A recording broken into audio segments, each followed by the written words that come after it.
Hi friends, कसे आहात सगळे? मजेत असाल, तब्येत ठणठणीत असेल अशी मी आशा करते आणि पुन्हा एकदा तुम्हा सगळ्यांचं आपल्या चॅनलवर स्वागत करते आहे।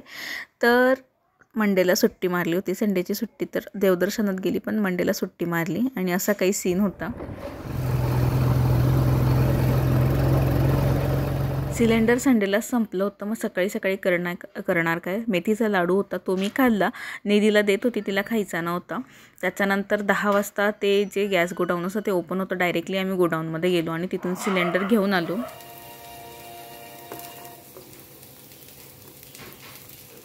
तिथून आल्यानंतर सगळ्यात आधी मी स्वयंपाकाला लागले, म्हणजे भेंडीची भाजी, कढी आणि पोळी बनवली, कारण प्रचंड भूक लागलेली होती तिघांना, म्हणून सगळ्यात आधी स्वयंपाक केला। आणि असं होतं ना, कधी आमच्याकडे एकच सिलेंडर आहे तर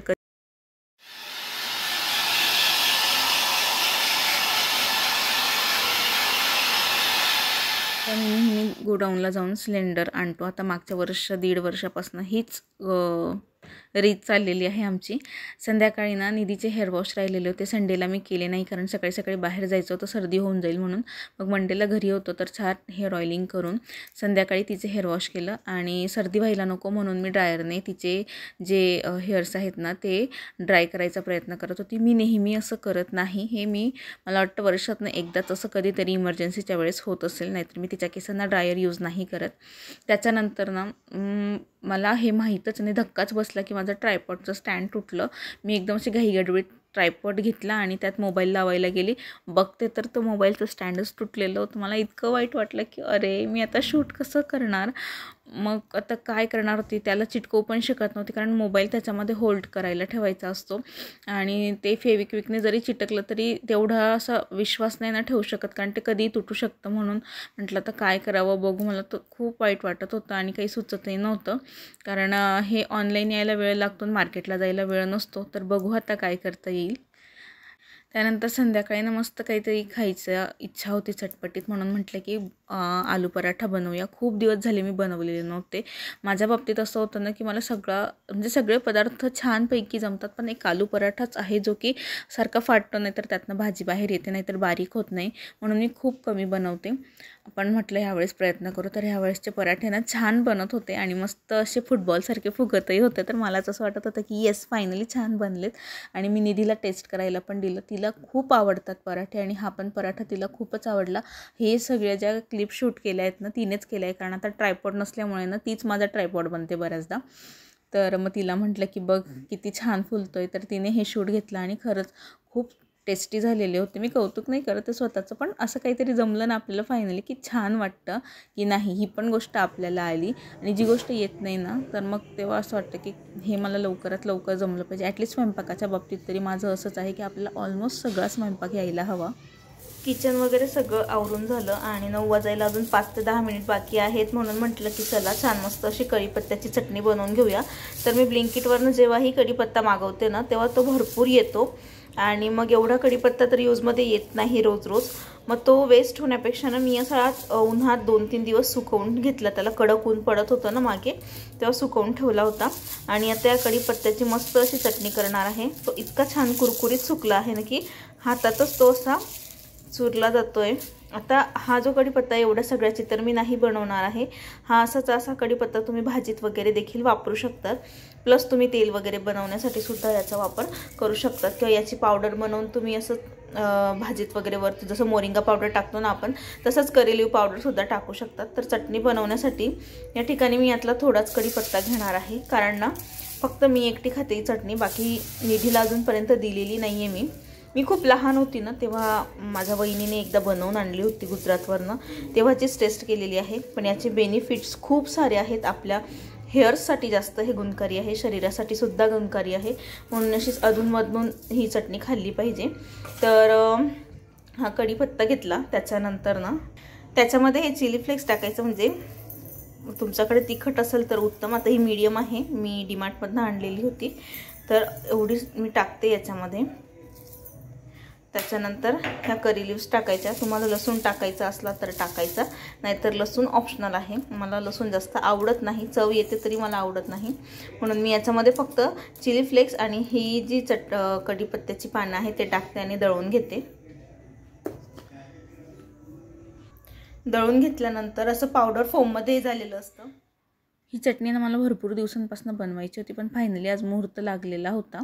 तर अशी चटणी जशी आपण जवसची, शेंगदाण्याची, डाळ्यांची, खोबऱ्याची अशी चटणी बनवून ठेवतो ना, तशीच ही कढीपत्त्याची चटणी बनवून ठेवायची. असं वेगवेगळं जर बनवून ठेवलं ना तर ऐन वेळेवर ना कधीच अशी घाई होत नाही, किंवा मग भाजीला काही नसलं तर पटकन चटणी पोळी आपण स्वतःसाठी किंवा एखाद्याला भाजी आवडत नसेल घरात तर त्या व्यक्तीसाठी आपण ही चटणी पोळी लगेच वाढून देऊ शकतो. म्हणून एक ऑप्शन नेहमी तयार ठेवला पाहिजे प्रत्येक गोष्टीत. आताही स्वयंपाकाच्या म्हणा, जेवणाच्या बाबतीत झाला, पण मी आयुष्यातही ना नेहमी प्लॅन बी रेडी ठेवते किंवा ऑप्शन बी माझा रेडी असतो, की हे जर सक्सेसफुल नाही झालं तर आपली फजिती व्हायला नको आणि आपल्याकडे या पद्धतीने ऑप्शन बी हा रेडी असलाच पाहिजे. तर ही चटणी वगैरे भरली. त्याच्यानंतर ना हा जो ड्रेस आहे ना तर मला माझ्या मैत्रिणींनी गिफ्ट केला. कालच याचा शॉर्ट व्हिडिओ आणि इंस्टाग्रामला रील मी पोस्ट केलेला आहे. तर खूप सुंदर ड्रेस हा आलेला आहे. याची लिंक मी खाली डिस्क्रिप्शन बॉक्समध्ये देते आहे, तुम्हाला जर बाय करायचं असेल तर. प्युअर कॉटनमध्ये आलेला आहे. कलर कॉम्बिनेशन एकदम रिच आहे याचं, म्हणजे रेड वाईन आणि रॉयल ब्ल्यू हे कॉम्बिनेशन आहे. प्लस त्याच्यावरचं जे प्रिंट आहे ना खूप सुरेख आणि सुंदर दिसतं आहे. याचा जो व्ही नेक आहे तो खूप अट्रॅक्टिव्ह आहे, म्हणजे पूर्ण लुक चेंज करतो. तर याची लिंक मी डिस्क्रिप्शन बॉक्समध्ये देते आहे, तिथून तुम्ही घेऊ शकता. तर माझं हे पूर्ण झालं शूट वगैरे करून. त्याच्यानंतर पसारा आवरायचा होता, पण होतं असं आहे की मिरर समोर गेलं ना की तो जो लाईट आहे तो मागच्या बाजूला आहे, त्याच्यामुळे असं मागूनच ते चमकतं. तरी ते सगळे लाईट वगैरे बंद झाले आणि माझे डोळे भुतासारखे दिसत होते. त्याच्यानंतर म्हटलं की जिथं आपण छोटा झिरो लाईट लावलेला आहे ना तो काढून तिथे मोठा लाईट लावू आणि झिरो लाईट इकडे लावूया. तर पटकन ते काढले आणि होल्डरमध्ये अडकवले. आता हे रेंटचं घर असल्यामुळे ना बऱ्याचदा इतके प्रॉब्लेम फेस करावे लागतात, पण आता असं झालं आहे की ॲडजस्ट करण्याशिवाय पर्याय नाही. पण आमचे प्रयत्न आहेत की लवकरात लवकर आपलं स्वतःचं घर व्हावं. बघू आता हे प्रयत्न कधी यशस्वी होतात, कधी यश येतं स्वतःच्या घरासाठी. होपसो की लवकरात लवकरच आपलं स्वतःचं घर होईल असा आमचा प्रयत्न आहे. इकडे एक होल्डर होतं, पण त्यातनं तो काही लाईट बाहेर येत नव्हता. मी म्हटलं की काढावं, पण तो तुटायची भीती वाटत होती, म्हणून मग मी काढला नाही आला, दिला नाद सोडून.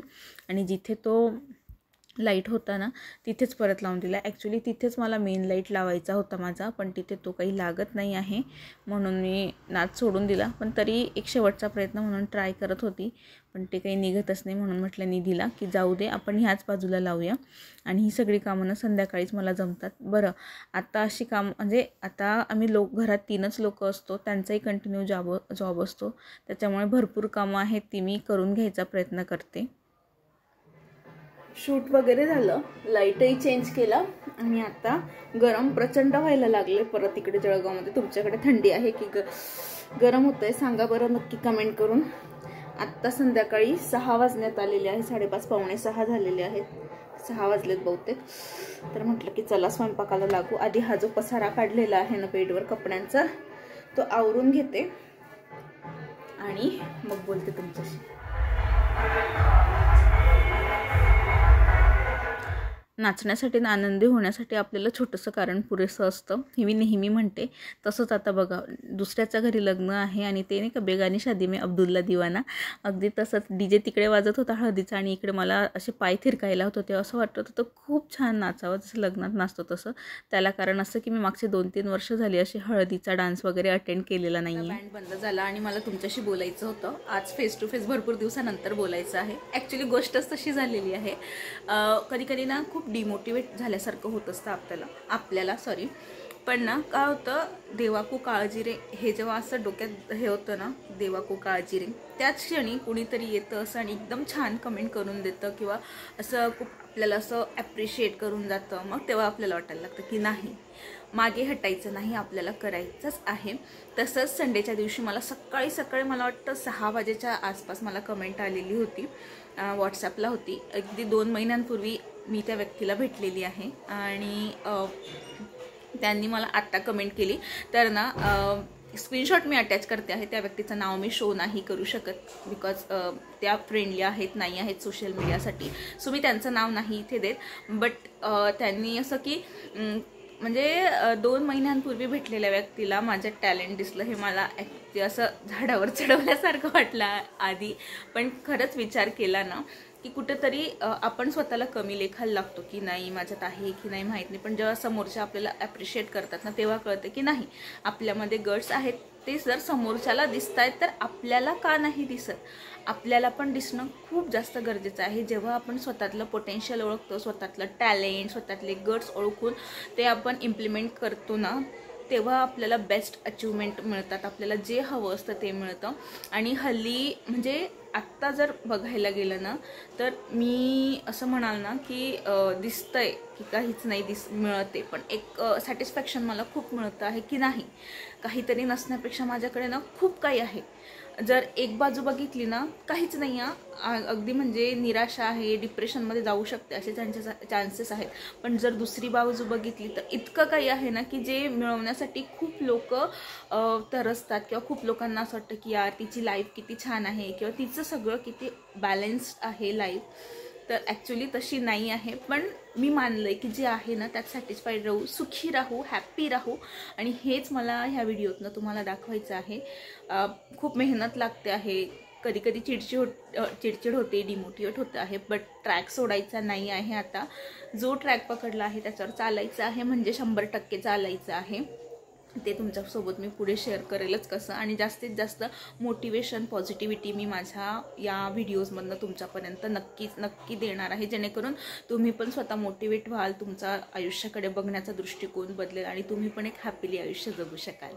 ही नेक्स्ट डेची क्लिप आहे. तर मी ना जेवणामध्ये मस्त असा मसूर पुलाव बनवलेला होता. मसूरची डाळ आमच्याकडे खात नाही म्हणून मी मसूर पुलाव बनवत असते. म्हणजे मुगाची डाळ जशी पचायला हलकी ना, तसाच हा मसूर पुलावसुद्धा हलका असतो. त्याच्याबरोबर बेसनातल्या मिरच्यांचा पिझ्झा आणि पापड असं होतं. एक नंबर झालेला होता मसूर पुलाव.